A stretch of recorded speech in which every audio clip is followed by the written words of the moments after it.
was up to when I was gone. Maybe you had figured I had written my final song. I started a sentence you thought I wouldn't finish, but there's another chapter for me. Said I'm still alive, I hope I satisfied your curiosity. I'm here with the amazing, inspirational singer and songwriter, Mr. Alvin Garrett. Woo, woo. Woo, woo, woo. How's it going, my friend? It's going well, Alvin. Tell us what you've been up to since the last time we spoke. Woo, woo. As you can see, up to safety. Okay. Yes, we are live and available with the new project, Safety, SFTY. Had an amazing launch to the project in Birmingham, Alabama at the Dannon Project.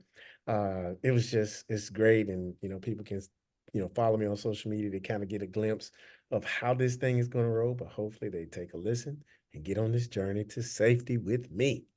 Okay, so safety, tell us what that acronym means. It means Songs for the Yard. That's an acronym, Songs for the Yard. The yard being the sort of inspired by the prison yard. And as I've just mentioned, the Dannon Project is an agency that works with people that have been previously incarcerated, helping them re-enter into society. I do a lot of work with them. And just the concept of the yard being that space, that time to get away from the incarceration, to get a taste of freedom, even when you're actually not free. And it just turned into sort of a journey for me musically, emotionally, mentally.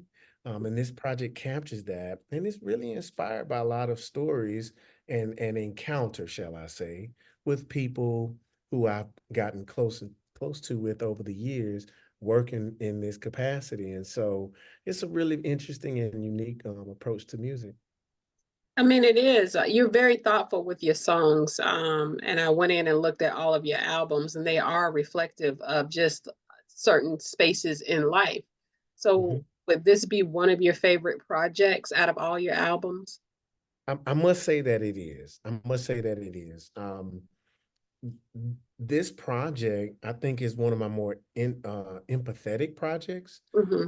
where I feel that the majority of the songs weren't just sort of from my own experience or from my own vantage point, but more so from a touched vantage point to where it was inspired by engagement and really unexpected engagement. And I like to lay that out that it was unexpected. So it Hmm. wasn't like I grew up looking to get into this and working with people who were previously incarcerated, shall I say, from the other side of the tracks, you Hmm. know, college graduate, stayed out of trouble. It wasn't what I was looking for, but something that sort of ran up on me. And I give the story of it for people who follow the Bible, like the lady with the issue of blood when Jesus was on his way to Jairus's daughter house to heal her from being sick. And the Right. woman with the issue of blood pushed through the crowd and touched him on the hem of his garment. That's It, right. it stopped him in his tracks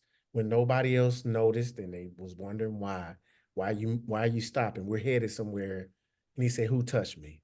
And there was Hmm. an exchange, an unexpected exchange between him and that person that he wasn't even there for at that moment. And so that sort of describes my journey over the past couple of years, being touched by people that um, got to me unexpectedly. And I celebrate that, honestly, celebrate it. And through this project, I encourage people to be available, Right. be touched unexpectedly, to get to the point where you actually look for it. I love it. I mean, I don't expect anything less out of you. You know why? I mean, you've been doing this for a minute. You're very talented. Your songwriting, it's phenomenal, and your vocals speak for itself. Now, there's another thing that's interesting about you. You stick to the blueprint for soul music. What has that formula been like to write these stirring songs all these years? It's been a journey of courage, shall I say?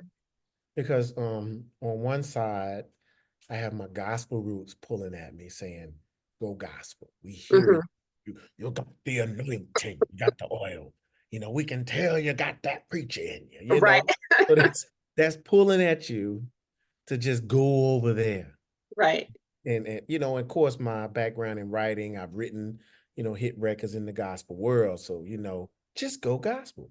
Then on the R&B side, oh, you're so handsome. You got those nice guns. Take it off. I can't take it.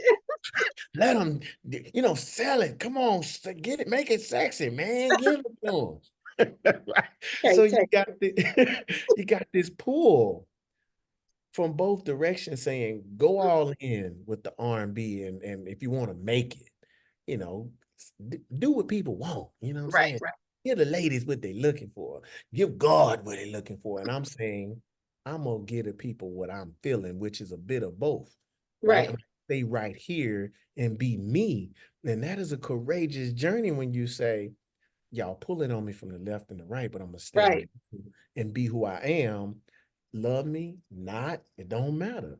But I'm gonna stay on that journey. And I've done that my entire career, and it's starting to pay off. It's Mm, starting to pay off where people say, we simply want you. And that is not an easy thing to do in the music business. It's not right. an easy thing to do to be artistic, meaning that whether you make it or not, you are authentically who you are. Well, no, I mean, like I say, your talents speak to all of that, and it has to be difficult because you're trying to answer a call on both sides, but then it has to be troubling, because you've been nominated so many times, you've won all these awards, but just trying to stick to who you are as a man and as the artist.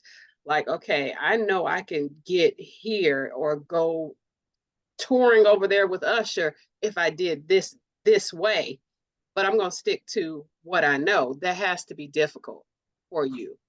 Well, you know what? It's not as difficult as it would be if somebody who's actually seeking that. Hmm. You know, in my 20 Validation. right, in my 20 plus year career, I didn't come in thinking, okay, I want to be an artist. Hmm. Start off as a bass guitarist. I loved it. You know, I Right. love bass. I'm the background guy. Grew into being a musical director, producer, all of these different roles. I was able to see so much from a different vantage point to know what I don't want. Right. I Right. don't want to ever want fame and fortune and success so bad where you lose yourself, because I've seen that. I've seen people get consumed and lose themselves. That you know, there are artists who you may think are doing so well because they're famous, but then personally they're torn apart. They have nothing. They probably really don't have the money that they look like they have. Hmm. I've seen the good, the best, and the worst of it from just a steady growth throughout my career. So I've never longed for that. So when I Hmm. decided to be an artist, I simply got to the point where it's like, okay, I'm gonna sing with my voice. Hmm. Take it or leave it. It's what Right. I'm gonna do. And from a business perspective, made good enough decisions to be able to afford to say no. And I Hmm. tell people all the time, you have to be able to afford to say no to the wrong things or Right. to the pool to go in a different direction. You're not a people pleaser. That's what you're not. I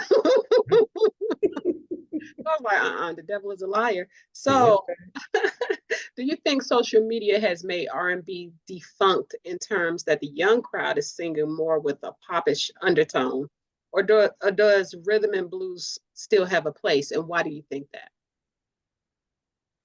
When it comes to my opinion about the evolution of music, Hmm. I stay neutral, right? Hmm.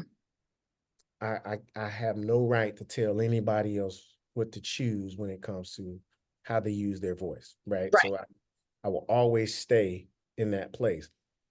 Um, but as it relates to people who love R&B music in terms of the origin of Right. how it makes you feel, not so much how it sounds, but Hmm. how does it make you feel?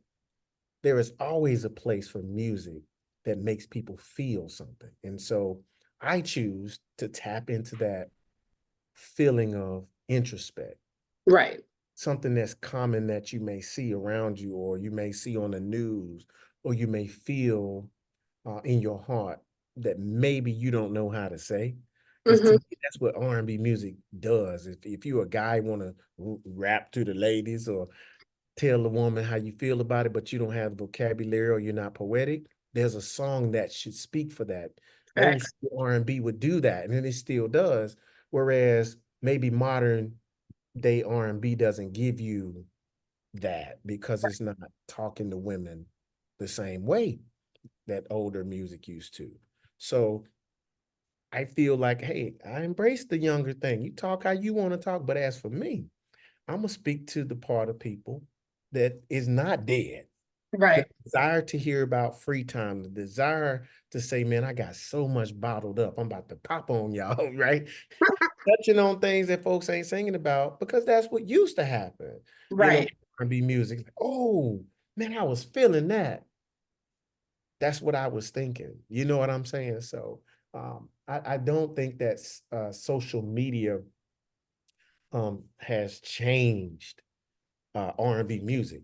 I Hmm. think social media has made it very, very accessible for people to share what they're feeling. Right. It's not, it's, whereas in the past, you couldn't get it out so easily. You couldn't get your music out because it was more controlled. Now people just have full access, which means everybody has more choices. And so for me, I stick with what I do so that people can choose to hear me. Period. Now Period. you spoke on a song or a feeling per se about being bottled up. You have a song along that context. So can you tell us about that? Yeah, absolutely. That's the song on the album is entitled "Bottled Up," and one of the cool part of it is it's about the pressures of life and how people deal with anger, Mm, conflict resolution, all of that. But it's fun. It's jamming. It's fun. It says, it's like I'm tiptoeing around a volcano. It's like I'm always saying yes, but I'd rather say no. mm, I'm cool, man. I'm cool. Well, I hope so. It's like that struggle within to say, I'm feeling this and I'm about to pop off on y'all. I'm trying to stay cool, but can I pour out instead of pop off? And mm. so really is a lesson in self-control, mental health, but it's jamming and it's fun. And Right. uh, and so that's the approach I take with this record is let's talk about concepts that you normally don't hear, especially like in modern day Black music, maybe, Mhm. and make it cool and then make you think at the same time. I like that. I like that you reintroduced Till I Get Back to You, because that originally spurred from this project, right? Yes, yes. And a lot of when I released that single last year, I didn't really get into the origin of the inspiration for that song because Hmm. it's a standalone great record. Um, but Till I Get Back to You goes into or is inspired by the concept of being incarcerated and having someone on the outside waiting on you. Right. So from that vantage point of being incapable of getting to the one you love, what would that be like? And how would Mm, you keep it together? You know what I'm saying? Like I'm looking at in the mirror of my mind, I can see your arms wrapped around me because I can't get home to you tonight. mhm. So how does that feel? And so putting myself in that space led me to that song. And so now in context with the project, hopefully when people listen to it, it makes it even more of a beautiful record. I think it does. I think it could go both ways where, like you said, with that's being away, obviously, but then Mhm. it could also be that crush too, like something that you're Mm. longing for. So it could kind of go both ways, because what would you do? You can't have this person, you Yeah. know. So That's right. That's right. And I'm glad you point that out. That's one of the things that I like to do with my music is give the listener an opportunity to Mhm. tell me what the song means. You know what I mean? I don't try to force the meaning of the song on the listener. So I appreciate that. And I always welcome my um, audience to tell me, what did this make you feel? What do you think about the record? Right. Mm-hmm. The interpretation. Yes, yes. Now, what is the one artist that you would love to work with that can kind of match your Mm. vibe? You know, that is hmm. I would love to answer the question. I just honestly haven't spent a lot of time uh thinking about that, to be honest. Hmm. Um, I will say that there are some emerging artists that are really tapping into sort of that the spirit of other Hmm. artists. Like I love what October London is doing in the spirit of Marvin Gaye. You know,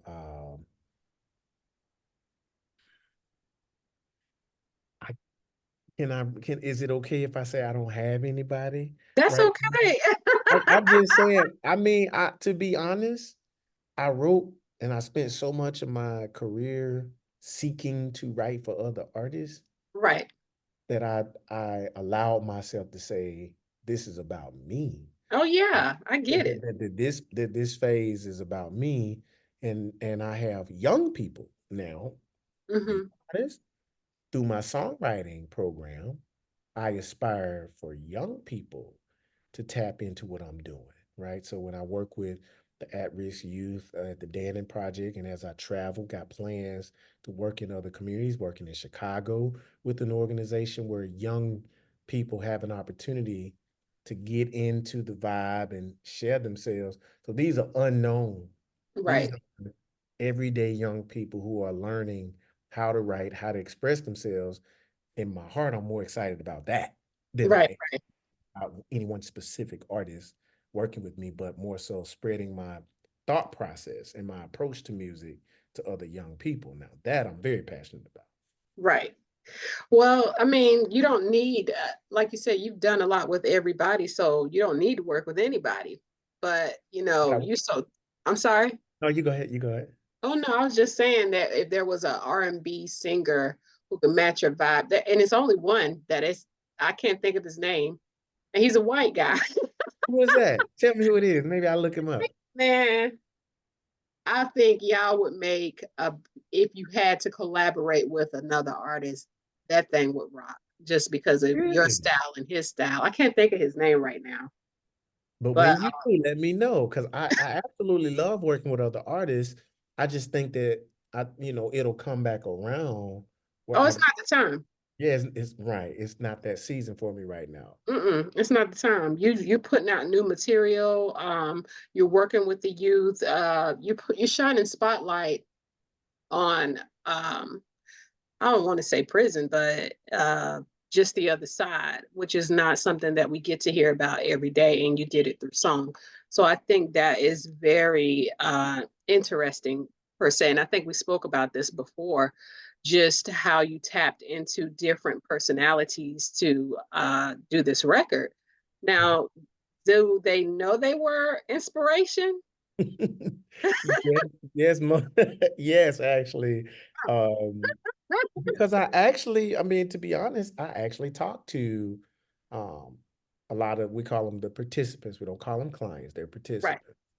I actually talked to them, and for the song "Hopefully Heaven," that was inspired by a gentleman who listened to my song by myself and disclosed to me that he had thoughts of suicide, but changed his mind when he was introduced to the song by myself. Mhm. And he was like, man, can you do more music? I need some more of that. Can you do that again?" So it came from him. He asked me, could I write a song that felt like by myself? Mhm. And I was like, I don't know, bro. That's a big ask. But but when it hit me, I channeled his story. I channeled his experience with thoughts of suicide. And when people hear the song Hopefully Heaven, you know, that actually came from a real human interaction. Um, and Beyond the Cage, literally, I quote another person's story of how he said, man, I'm balancing the scales, you know what I mean? I've been, I'm doing, I go through every day trying to do good because I've done so much bad. It's like I'm balancing the scales. So Mhm.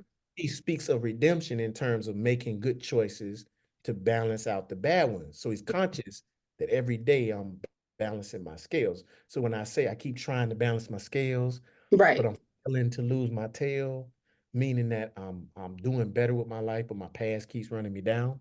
So these are actual quotes from people that I talk to and how they verbalize right, experience in the search for a second chance and redemption.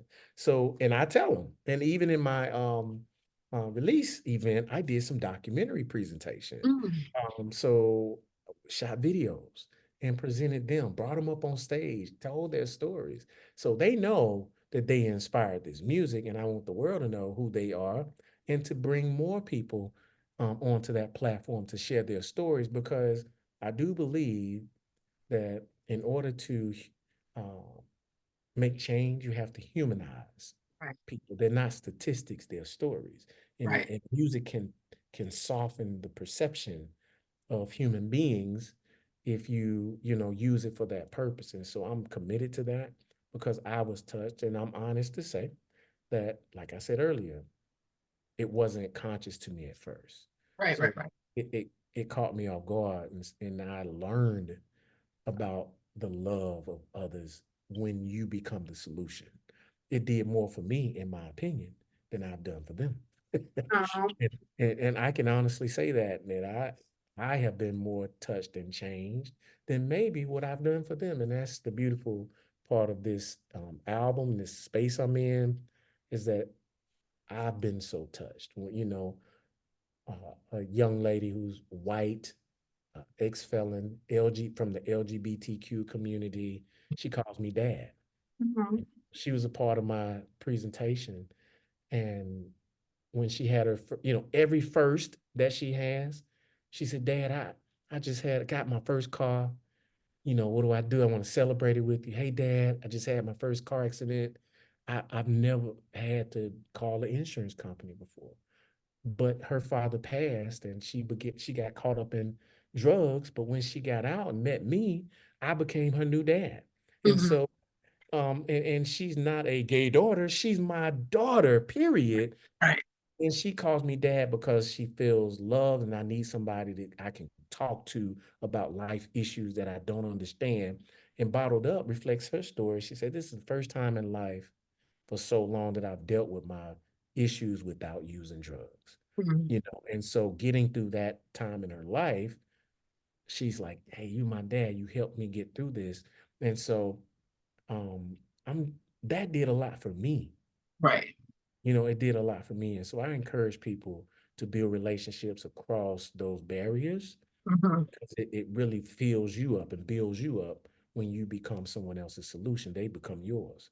That's right. Overstood. Good, yeah.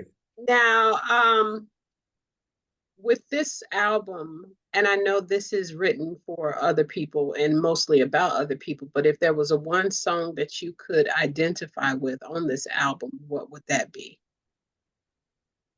I'll be honest, they're all about me. Hmm. Yeah.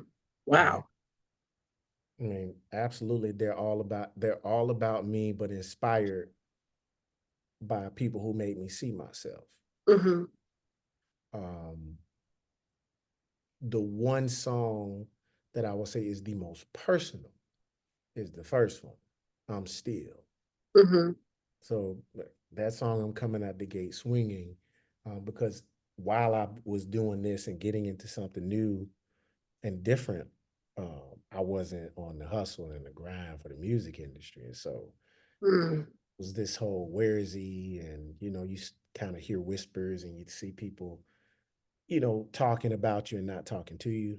Hmm. uh, Oh, you know, people you built up taking your concepts and presenting it as if, wet. huh? I said wet. Yeah, like you say, people thinking you out the game. Mm. And that may be more of a local experience because everybody's local somewhere, right? Right, Uh, right. It uh, happens. it happens, but also even intrinsically, you know, it's like, are you out the game? Have you written your last song? Have you done your best work? Not knowing what you're gonna do next, saying, okay, but I'm still AG, Mm, right? When it hit me, it's like, I'm still me. Did you think I hung it up? Did you think this was the last song I wrote? Was my last, my best? So that one's really personal. You know mm, what I mean? That one's right, really personal. That represents my undying relentlessness to right. say no matter what, I'm gonna be me. I'm gonna still be doing me. If you're checking for me or checking on me, either way, Okay. I'm gonna still be Alvin Garrett. Listen, who did that? So we can go get at that person right now. No, you Come don't have on. to name drop. Don't, no, I don't drop no names. I drop ideas, you know. I Okay. step on toes. You if you what they say, if your shoe fit, wear it, baby. Okay. Wearing the socks too, I guess. So now this is a question. I made a post earlier about not finding balance as an ambitious creative, and I feel like that's like you're always. I don't know who would have thought that you stopped because you make music every year, so that's just weird. But Mhm. anyway, as an ambitious creative, do you think that's true for people like you and us that there will never be perfect balance? As an ambitious creative,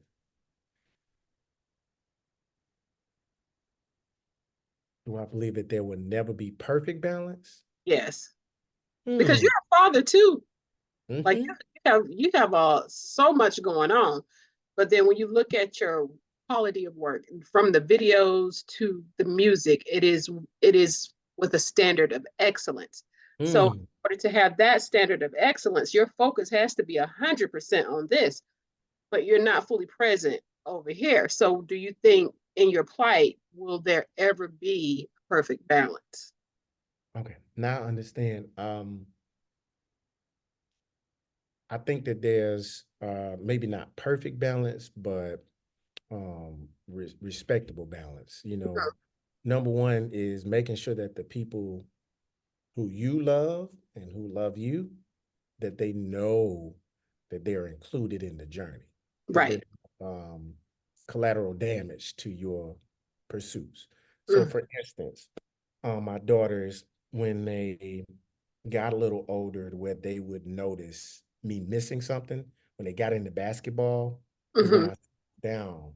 So when I say, you know, maybe I took some time away, it's because I wasn't working and gigging on Saturdays. So Right. where you at? I'm at the game, as opposed to I'm in Mhm. this city or I'm on this stage. I'm at the game. I'm at the game. I'm at the game.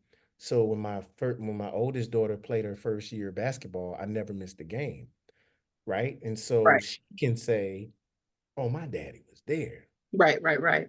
My youngest daughter, when she got into it, I said, let me make sure she has that same experience.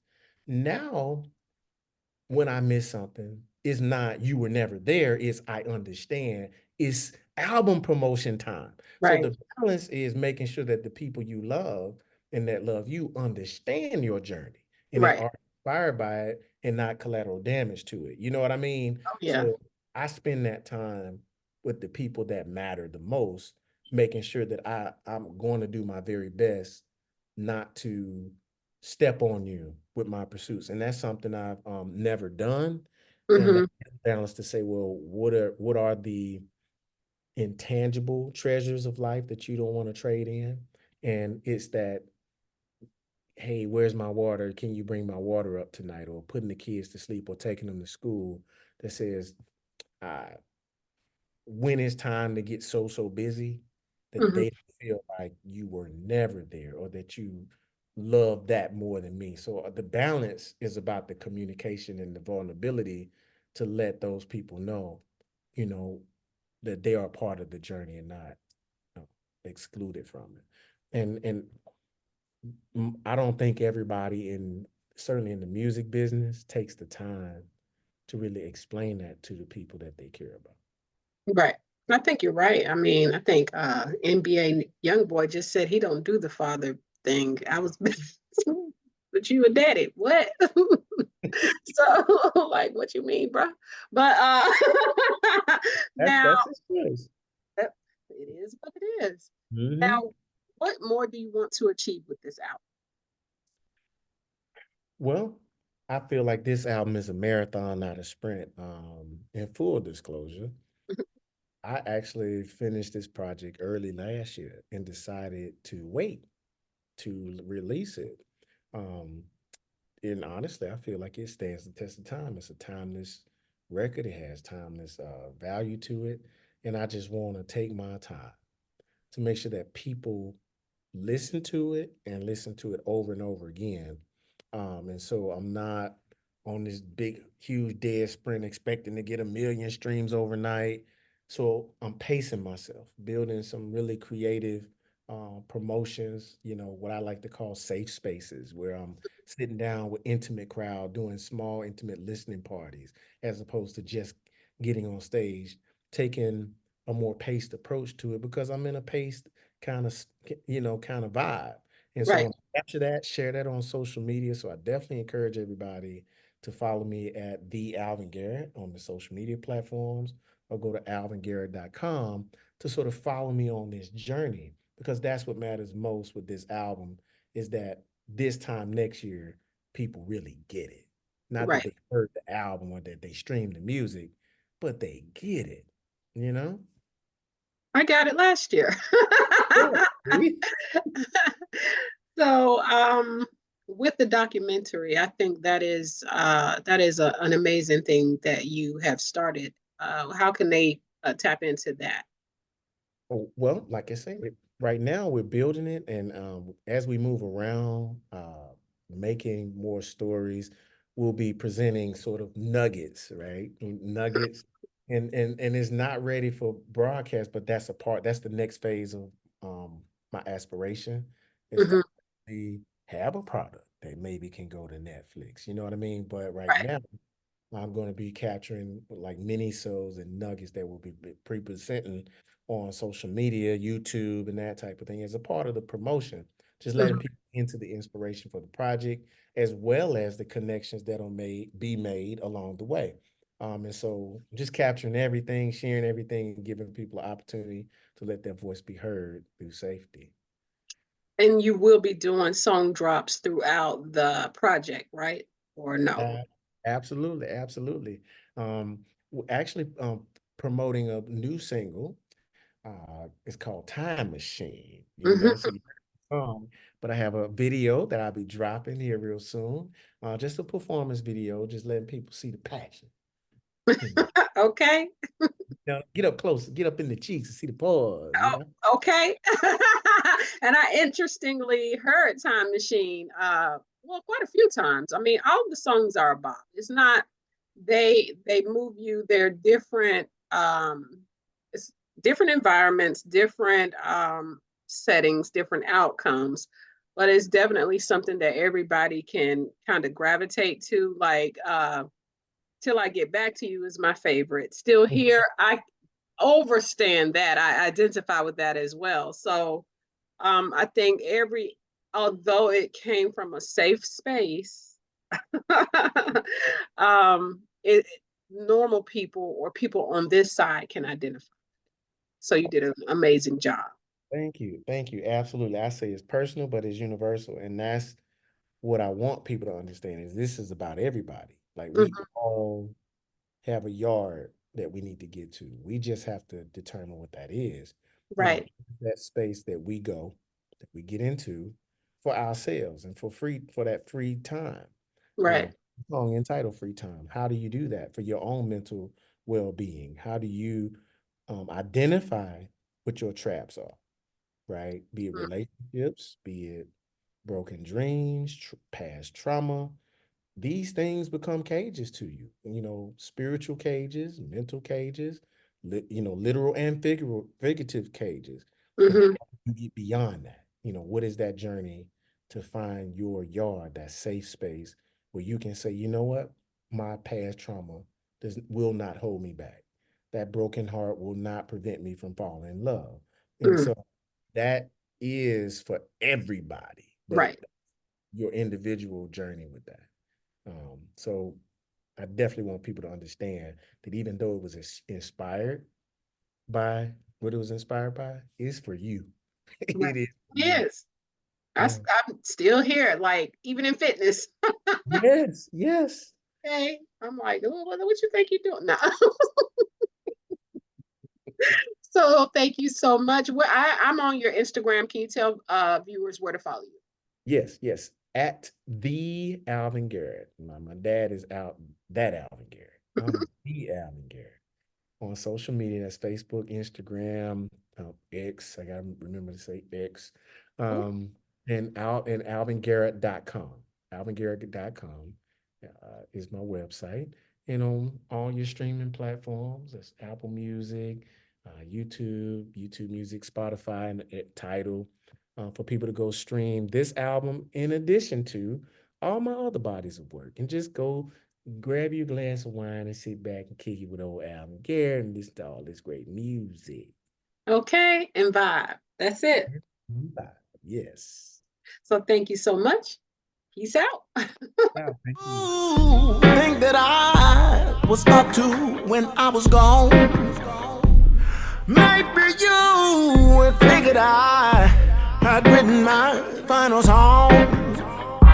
I started a sentence you thought I wouldn't finish, but there's another chapter for me. Said I'm still alive, I hope I satisfied your curiosity.